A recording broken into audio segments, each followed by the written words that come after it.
next question to you then is there such thing as black capitalism? Yes, there is. And how's that defined? operated? Yes, sir. What we have to do is go back and remember what I told you earlier, that the whole point of slavery was the maldistribution of all resources, period, into the hands of one group.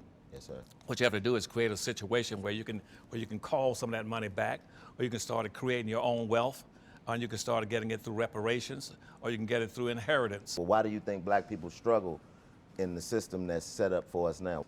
Because you don't own and control the land, the tools, the resource, and everything else. When land was given out in America during the slavery period, that immigration was an open policy for everybody around the world to come to this country and get resources except black folk. And during that period, first thing that George Washington said is that the wealth of this nation would be in the land.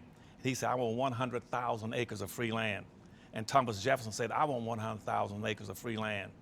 And then after he heard that, Patrick Henry that says, give me life or give me death, he then said, well, then I want 65,000 acres of free land.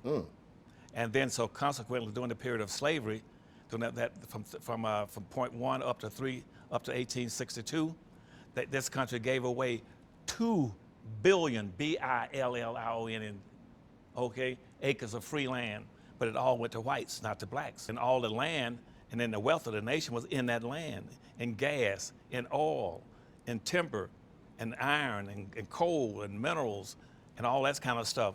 Black folk couldn't get any land because the Dred Scott decision of 1857 says you have no rights to get any land.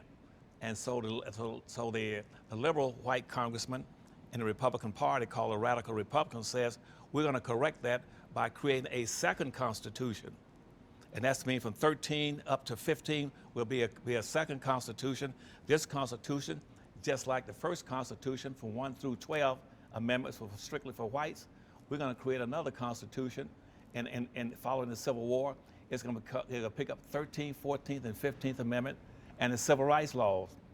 And those 3 things or 4 things will be strictly for black people. But they don't got no land in there, though. But no land in neither one of them amendments. Some of your strongest senators stood up on the floor of the House of Representatives and the Senate says this: there's only 2 things that black folk can be in this country.